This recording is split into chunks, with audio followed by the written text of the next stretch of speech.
Kisah ini berlaku pada tahun 2003. Ketika itu, aku baru beberapa bulan bertugas sebagai pengawal keselamatan di sebuah bangunan di Putrajaya. Bangunan yang mana satu?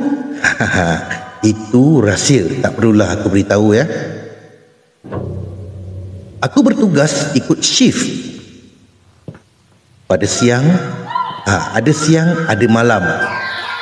Aku ingat lagi ketika tu aku bertugas waktu malam. Mula pukul 7 malam sampai pukul 7 pagi keesokannya. Pengawal dibagikan kepada dua bahagian, iaitu 2 orang berkawal di luar dan 2 orang lagi di bahagian dalam bangunan. Malam tu, di bahagian dalam bangunan,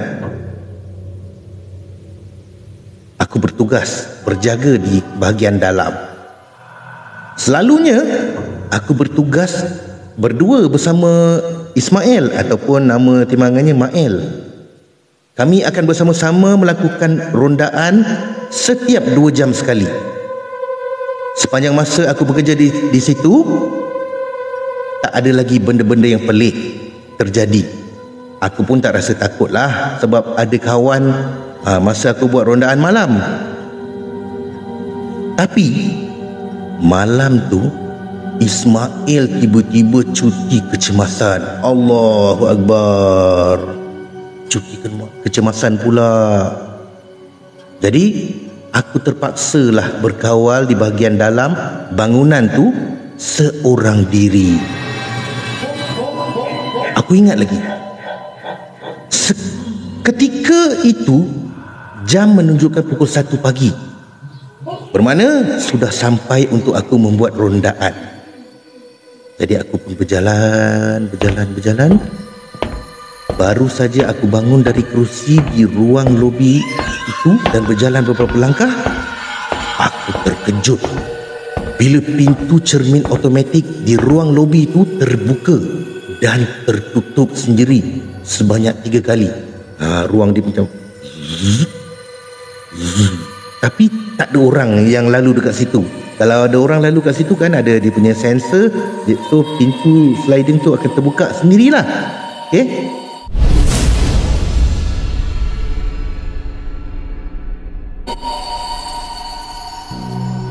Aku pun meninjau di sekitar lobi kalau ada orang luar yang masuk.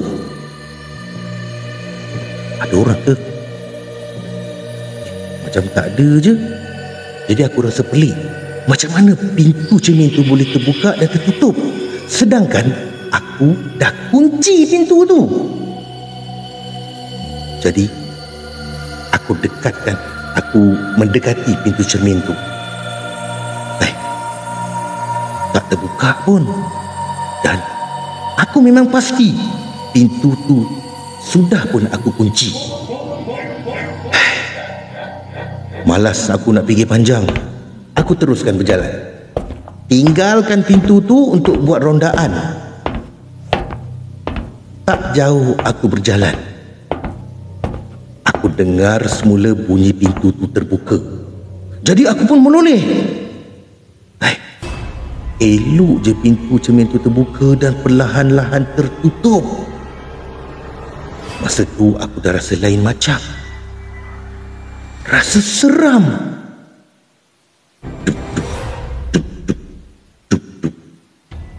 Dah berdebar jantung aku ni. Siapa pula yang main-main pintu ni? Jadi aku pun malas nak fikirlah. Aku terus melangkah buat rondaan naik tangga untuk ke tingkat 1. Ruang di tingkat 1 tu sedikit cerah. Jadi tak adalah gelap gelita. Aku pun perhatikan sekeliling. Manalah tahu ada apa-apa yang tak kena. Baru beberapa minit aku dekat situ, tiba-tiba sebuah televisyen yang tergantung di dinding terpasang sendiri. Gila betul. Terperanjat aku. Masa tu satu badan aku dah meremang. Ya, memang aku dah rasa takut. Tapi aku cuba beranikan diri melawan perasaan tu. Aku gagahkan hati untuk teruskan tugas. Cepat-cepat aku matikan TV yang terpasang dan aku kunci jam di aras tu sebagai rekod dan bukti yang aku ni menjalankan rondaan. Kalau tak buat macam tu, tak pasal-pasal esok aku kena tegur dengan bos. Lepas habis, cepat-cepat aku bergegas ke tingkat 3, iaitu aras terakhir yang perlu dibuat rondaan.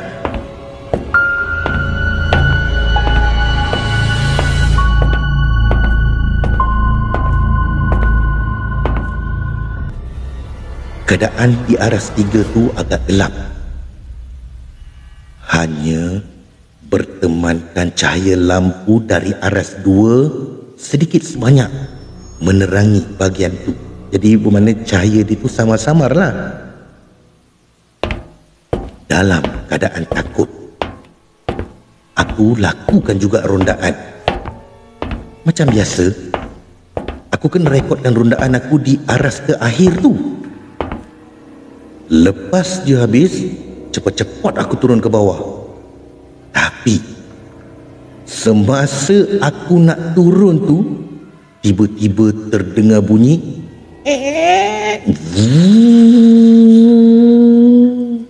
Nak tahu tak bunyi apa tu? Bila aku berpaling, rasa nak gugur jantung aku bila tengok tangga bergerak ataupun eskalator untuk naik ke tingkat 4 tiba-tiba saja terpasang dengan sendiri.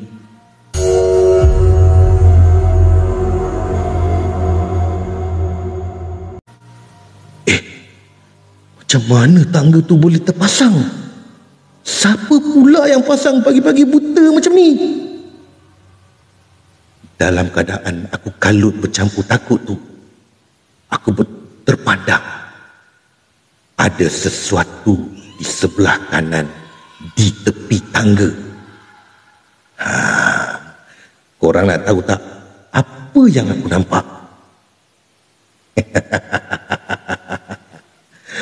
Aku nampak jelas di tepi tangga bergerak tu berdiri wanita bertelekung putih. Aku tak nampak jelas mukanya sebab dia tunduk memandang ke lantai. Tapi apa yang lebih menakutkan bila di sebelah wanita bertelekung tu, ya Allah, berdiri objek berbungkus kain putih, tak ubah seperti jenazah kanak-kanak yang lengkap dikafankan. Saiznya pula lebih kurang sebesar kanak-kanak berusia 10 tahun. Ya Allah, masa tu lutut aku dah lembik, rasa nak tumbang kat situ juga. Aku tak fikir lain dah kecuali, ya Allah, hantu. Aku punya takut, aku berlari macam lepas kudung turun tangga. Lari, kedegung, kedegung. Anak-anak tangga tu 2-3 kali lompat je aku buat sebab nak cepat sampai ke bawah. Aku lari terus keluar dari bangunan tu menuju ke pos pengawal. Sampai di pos pengawal, member dah terkejut tengok aku yang tercungap-cungap, muka pucat ketakutan, ibarat kalau toreh pun tak berdarah. Aku ceritakan pada member apa yang aku baru lihat dalam bangunan tadi. Tapi mereka tak terkejut pun. Kenapa? Aku duduk tenangkan diri. Selepas tu barulah member-member di pos pengawal tu cerita. Di bangunan tu memang banyak kejadian pelik. Ada yang kata dalam bangunan tu ada penunggu misteri. Salah seorang rakan setugas aku menceritakan ada dulu seorang pengawal yang berjaga malam di situ, lebih kurang pukul 12 malam lah. Dia lakukan rondaan di bahagian parkir bawah tanah seorang diri. Jadi sedang meronda di ruang parkir tu, tiba-tiba dia nampak kelibat seorang wanita. Terus dia mendekati wanita tu sebab pelik. Bagaimana wanita tu ada dekat situ pada waktu begitu? Miss, premis dah tutup ni, Miss. Kenapa ada dekat sini? Kawan tu ceritalah. Sebaik mendekati wanita tu, dia terkejut bila lihat wanita tu. Rupanya wanita tu bukan manusia. Rambutnya panjang hampir mencecah ke lantai. Wajahnya tak nampak sebab terhalang dengan rambut yang panjang berjurai.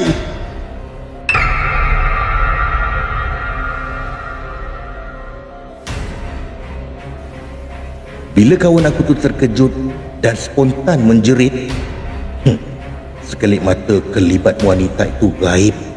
Dan ada banyak jugalah kisah-kisah misteri yang dialami para pengawal dekat situ. Apa jadi malam yang aku nampak wanita misteri bertelekung dan budak berkafan seakan pocong tu? Aku tak teruskan bertugas di dalam bangunan malam tu. Aku hanya duduk di pos pengawal sampai hari siang. Tak berani aku masuk dalam bangunan tu. Sumpah, itulah kali pertama aku jumpa hantu. Ya, aku memang agak penakut dengan benda-benda begitu. Aku tak pasti adakah jelmaan wanita bertelekung bersama jenazah budak tu masih ada atau tidak dekat situ. Sebabnya selepas peristiwa malam tu, esoknya aku terus ambil keputusan berhenti kerja. Cukuplah sekali. Tak sanggup lagi aku bertembung dengan mereka lagi. Kata Hafiz. Sekianlah kisah pengalaman daripada Hafiz.